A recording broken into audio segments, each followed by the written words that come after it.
Elle va pleurer, elle va demander à sa mère, maman, pourquoi je ne porte pas de soutien-gorge? Je veux porter un soutien-gorge, regarde, on va me voir, on va me regarder. Eh bien, c'est la même chose. Pour la jeune fille musulmane, le voile est la même chose.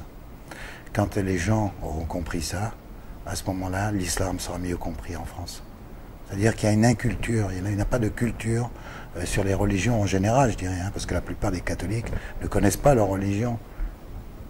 Alors pensez les musulmans vis-à-vis des catholiques, les catholiques vis-à-vis des musulmans, donc il y a un énorme travail de ce côté-là. Oui, les problèmes qu'en France, ils disent que c'est laïcité, alors la laïcité, il faut interdire toute apparence religieuse, mais normalement, pour le hijab, c'est une chose obligatoire et on n'a pas de choix pour les prendre, pour les laisser. Mais dommage que beaucoup de responsables, ils n'ont pas compris. compris. Alors il y a une chose, une direction que vous ouvrez là maintenant, dans une discussion, c'est que la croix, par exemple, chrétienne, du Christ, cette croix, elle est apparente, on l'enlève, on la pose, elle est sur une chaîne, elle est éventuellement au boucle d'oreille, accrochée au boucle d'oreille, mais c'est un objet. Le hijab, le voile pour la jeune fille n'est pas un objet. C'est pas un objet, c'est pas quelque chose que bien sûr on l'enlève à la maison parce que là on est entouré de sa famille et donc on peut se dévoiler vis-à-vis de sa famille, ou dans le cas où la jeune fille la jeune femme est mariée devant son mari et sa famille. Mais c'est une partie intégrante du corps, comme je l'ai dit tout à l'heure. Or, les objets apparents, ce ne sont pas des parties intégrantes du corps. Regardez par exemple au Caire, les catholiques, pour se distinguer, ou les coptes, enfin bref, pour se distinguer des musulmans, ils tatouent des croix sur les mains. Ah, d'accord. Pour montrer qu'ils sont chrétiens. Vous voyez? Alors là, c'est un objet apparent et qui est tatoué. Simplement pour montrer qu'ils sont chrétiens. Vous pensez que la jeune fille qui a le hijab a besoin de mettre le hijab pour montrer qu'elle est musulmane? Non, normalement non. Ce n'est pas ça. Elle n'a pas besoin de ça. C'est pour elle-même. C'est-à-dire son propre corps, sa propre spiritualité, tout simplement. Il y a quelque chose qui ne va pas. Distinguons la nationalité et la religion, s'il vous plaît. Avec 5 millions de musulmans, en France, on est à peu près à 10% sur la population. En gros, un petit peu moins. Enfin bon, c'est à peu près ça. Donc 10% de la population, c'est énorme. C'est beaucoup. Si l'islam était pratiqué convenablement, c'est-à-dire la religion était pratiquée convenablement, à ce moment-là, ce serait vraiment très fort. La religion musulmane serait vraiment importante. Et là, on verrait bien, on verrait ces 5 millions de musulmans. المنتج السينمائي لأكثر من 70 فيلما اعتنق الإسلام وأسمى نفسه عيسى فأسأل الله له التوفيق وأن يكون خير داع لكتاب الله عز وجل الذي يدعو إلى الإيمان برسالة إبراهيم وبرسالة موسى وبرسالة عيسى ورسالة محمد. C'est-à-dire pendant le Ramadan où c'est une grande fête. Et là, il y a cette souffrance qu'on apporte, bien sûr, enfin c'est pas vraiment une souffrance, mais au moins ce jeûne qu'on apporte donc à Allah. Et donc le soir où ce sont des festivités, les gens se retrouvent, on a des invitations, etc. Et là ça permet de communiquer entre nous, et même avec d'autres d'ailleurs, parce qu'on peut très bien inviter des catholiques, des protestants et d'autres, communiquer avec eux. Je trouve ça même dans les pays arabes. Voilà, c'est ça, et donc leur montrer leur faire participer à notre joie, plus on est de fous, plus on rit, comme on dit. Mais seulement, bon, cette période, je crois, elle est simplement pendant le Ramadan. Après le Ramadan, d'ailleurs dans tous les pays du monde, le plus souvent, après le Ramadan, les mosquées sont vides. On ne trouve plus personne. Et là, je fais un appel solennel pour que le jour où l'Aïd se termine, eh bien, que tout le monde continue à fréquenter les mosquées. Parce que ça, c'est aussi très important, parce que bon, c'est un peu comme si, je veux dire, on a une voiture, mais on ne met pas d'essence. parce que la mosquée, c'est la base, je veux dire, aussi de notre religion, c'est la maison de Dieu, d'Allah. Et donc nous devons les fréquenter. Pourquoi justement après le Ramadan, ça y est, nous avons servi, nous avons fait ce que nous avons à faire, et au revoir et merci? Non, non.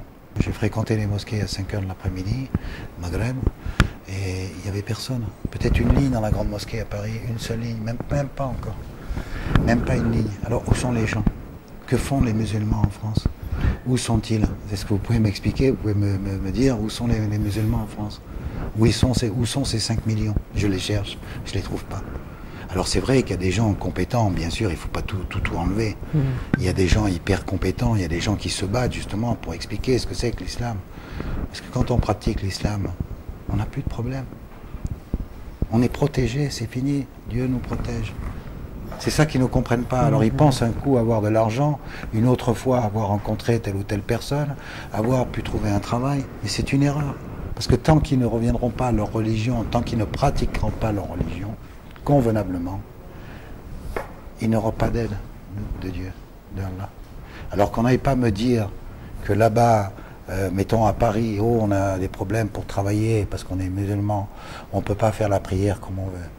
Non. Quelqu'un qui veut, peut. À partir du moment où on désobéit à Dieu, parce que finalement c'est une désobéissance, pardon, à Dieu. On dit que pendant les 50 dernières années, Hollywood a produit 1000 films contre l'islam. Et comme vous êtes producteur musulman, surtout que vous êtes metteur en scène et scénariste.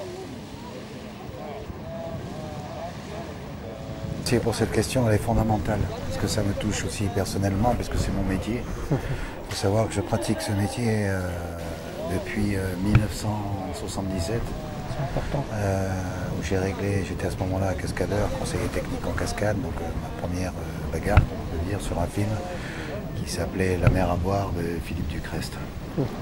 Donc le temps passe, heureusement et malheureusement.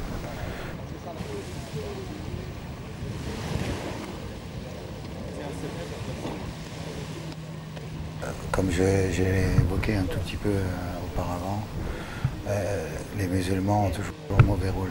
Je ne sais pas pourquoi. Je ne sais pas pourquoi, parce que quand on pratique l'islam, on s'aperçoit que c'est tellement beau et c'est tellement pur. Et les médias veulent faire croire que ceux qui pratiquent l'islam sont mauvais. Alors que l'islam, c'est beau, c'est pur et c'est merveilleux. Donc, à partir de là, les musulmans qui jouent dans un film ne doivent plus avoir des rôles comme on donnait avant aux Noirs, comme les Américains donnaient aux Noirs. Vous savez, avant, le noir, la femme noire, c'était celle qui balayait, et le noir, c'était le voleur. Aujourd'hui, c'est les Américains ont donné aux musulmans les mauvais rôles. Alors, c'est une forme de psychologie, vous savez, en disant, vous voyez, celui-là, c'est le mauvais, et celui-là, c'est le bon. Bon, je crois qu'il faut arrêter ça. Il faut arrêter. Il faut que les uns comprennent que c'est pas bien ce qu'ils font. Ou s'ils ne comprennent pas, il faut leur faire comprendre. Et que les autres, eux-mêmes, se mettent à produire des films compétitifs. Il ne faut pas croire que les jeunes musulmans d'aujourd'hui sont plus, j'allais dire un mot, excusez-moi, sont plus bêtes que les jeunes américains. Pourquoi? La cervelle est différente, le corps est différent, l'esprit est différent. Et donc par là, si vous permettez, ce que je veux dire, ces jeunes qui arrivent là maintenant vont être capables de produire, de mettre en scène et d'écrire, si vous voulez, des films à haut niveau et compétitifs, en montrant l'islam aussi comme elle est, comme je l'ai dit, c'est-à-dire quelque chose de beau, de pur, de sain et de propre. Moi, je m'attache personnellement à écrire actuellement donc, un scénario, spécialement aussi pour montrer comment est l'islam. Je pourrais également vous parler un petit peu de ce que j'aime dans ma vie, si ça vous intéresse. Les musées, également certains parcs qui sont merveilleux, la peinture, la musique, les pièces, les objets d'art. Également parler un petit peu de projets de plus près de cinéma. Voilà. Et je termine un chapitre du script du scénario que je suis en train d'écrire. J'ai pas fini de ranger les tableaux. Donc ici vous avez par exemple deux arabes, le mur de Jérusalem, vous voyez, le mausolée ici. Donc c'est symbolique, hein. Tout ce que j'ai peint, c'est un symbole, c'est une manifestation au Liban. Ici, ça représente l'Irak avec le tank américain. I love Irak, ici. Quelqu'un qui rentre sur le champ, la mosquée derrière en feu. Voilà. Vous avez également ici, c'est l'annuaire du cinéma français. Oui, je ne sais pas si vous voyez bien. Et celui-là date de 79. Je ne sais pas ce que je fais avec ici, mais enfin, ça a dû rester bloqué dans une valise. Et en 79, j'apparaissais à ce moment-là comme acteur et cascadeur.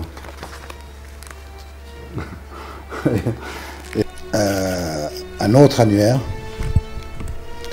du cinéma, celui-là est de 92, et là je suis producteur et metteur en scène et scénariste. Ça c'est pas un des livres, hein, j'en ai à peu près 1000.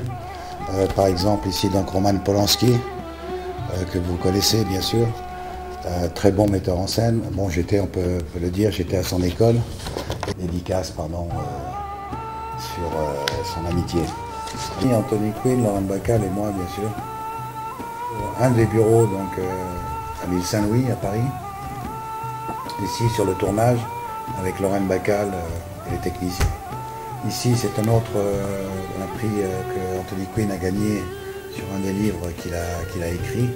Sa femme Yolanda, Anthony Quinn et moi donc invités. C'est aucun rapport, mais c'est avec un des directeurs généraux de la Ligue islamique à la Mecque, en Galadir. Et ici, Samarcher Kaftarou, dont je vous ai parlé, le grand moufti de la Syrie. J'allais le visiter régulièrement donc, dans sa ferme. Comme vous savez, je suis musulman depuis 3 ans. Ma vie, comme je l'ai expliqué, a changé. Et je peux dire ce que j'ai aimé, ce que j'aime le plus dans l'islam, entre ce qui a changé le plus dans ma vie et ce que j'aime le plus dans l'islam. La première chose, bien sûr, c'est la Mecque, c'est-à-dire le pèlerinage. La mosquée, la Médina, le prophète Mohammed, que la paix soit avec lui, et ça, c'est en moi, quoi. J'ai eu la chance de pouvoir faire le pèlerinage, et donc ça, je vis avec. Quant au reste, bien sûr, des personnages très importants que j'ai rencontrés à Damas ou ailleurs. Un personnage clé, c'est Samarcher Kaftarou, qui est décédé il y a bientôt 1 mois.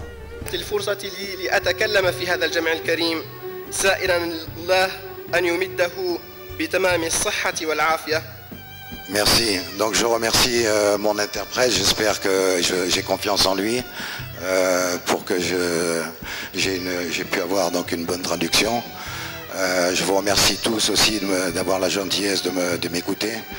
Je remercie évidemment Sa Majesté Kaftarou, Ahmed Kaftarou. Et puis voilà, donc vous connaissez mon histoire. Salam alaikum.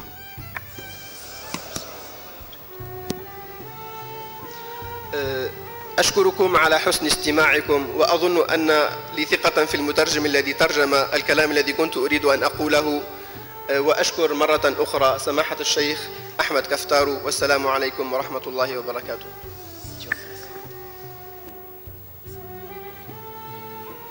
Un personnage fabuleux, peut-être le plus grand que j'ai rencontré dans l'islam. Je crois que la Syrie a perdu énormément et le monde musulman a perdu énormément avec lui. C'est un personnage,